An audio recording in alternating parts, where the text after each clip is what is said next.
Yo, what's up everybody, it's me Talking Media. I'm finally back with another video. Today we're finally doing the part 1 of what if Goku was raised by the one and only Zeno. I feel like Goku being just raised by Zeno is a pretty interesting what if in my opinion, since it changes a lot of stuff in this what if. And I just want to say one thing as well. If Goku is raised by Zeno, that means Goku will be OP. Just for the people who don't like Goku just being OP, I don't think this what if is kind of for you, so maybe you should check out another what if of mine. Hope you enjoy. Let's get into it. Goku will be born as a normal Saiyan. His power will fluctuate dramatically, but again, his power can be sensed since it's just God Ki, right? Due to Goku's immense power though, most of his pods will just be destroyed since his power can be contained. And when someone tries to sense Goku's power, it's just zero. Some people speculated that Goku is just so weak he can be sensed, and some actual people and scientists expected that Goku is just too strong to be sensed. But everyone thought that wasn't likely since everyone can be sensed, even Frieza's power. And there's no way a baby's on a Frieza's level, or so they thought. Goku will still be sent to Earth like the normal timeline, so there's not much of any change there. When Goku's pod was being transported, we have kind of another scene happening at the same time. Zeno will tell Grand Priest this. Listen here, Grand Priest, I need to tell you something.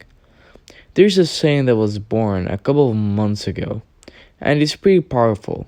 I want you to go and take him for me. He's gonna be the next god. Then the one only Grand Priest says, what do you mean next god? Like god of everything like you, or like god of destruction? Zeno says that he wants to raise Goku as his own son, so he can replace him one day, so he could fight his evil counterpart. Then also the Grand Priest say, what do you mean evil counterpart? Zeno says that there was a myth, at least his father told him, that one day someone will come and they want revenge.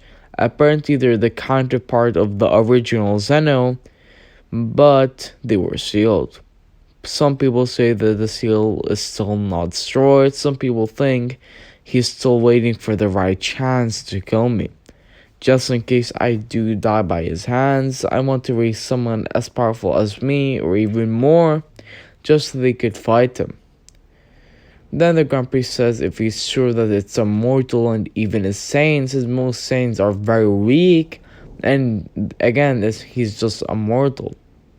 Zeno explains that it is immortal and he's sure of this being the person, since this person is also born with God Ki. Also, the Grand Priest would be surprised that mortals being born with God Ki, since it was kind of never discovered by anyone. Also, the Grand Priest, after hearing this, he would go and retrieve Goku.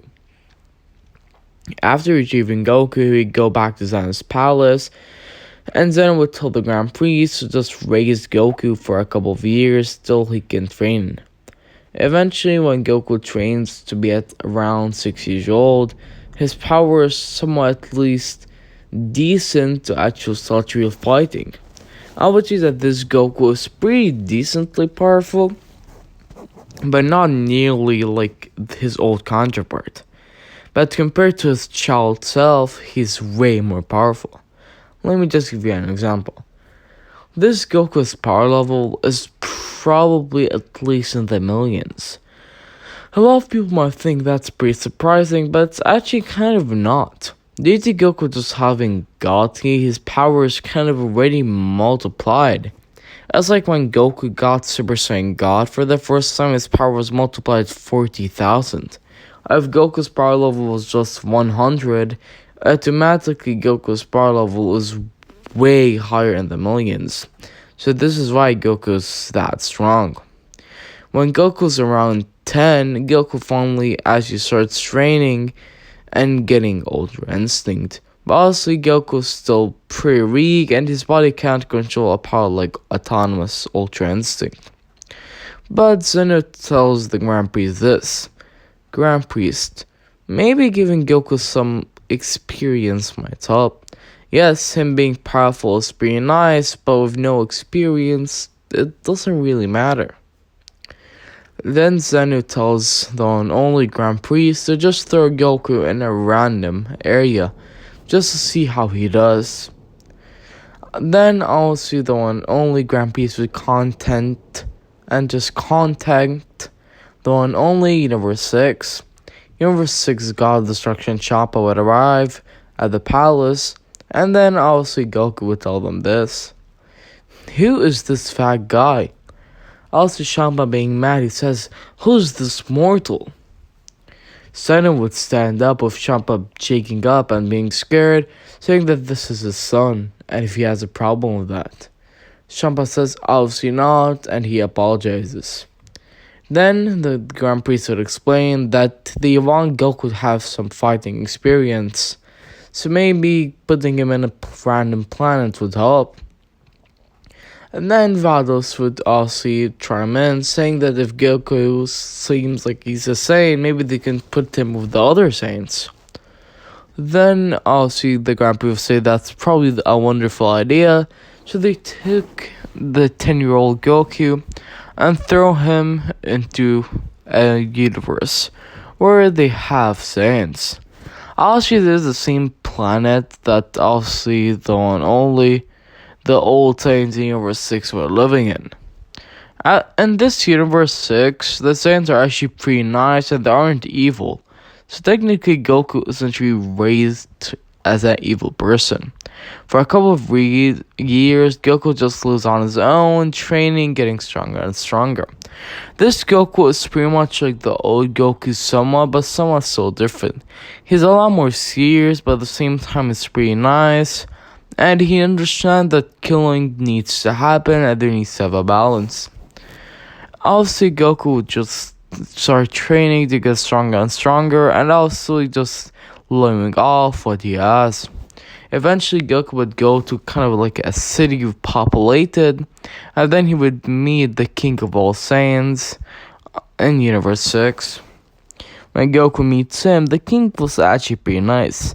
As you saw in the anime, the King of the Saiyans in Universe 6 was actually pretty cool, and this time his leg is probably not hurt, so it's still technically pretty powerful.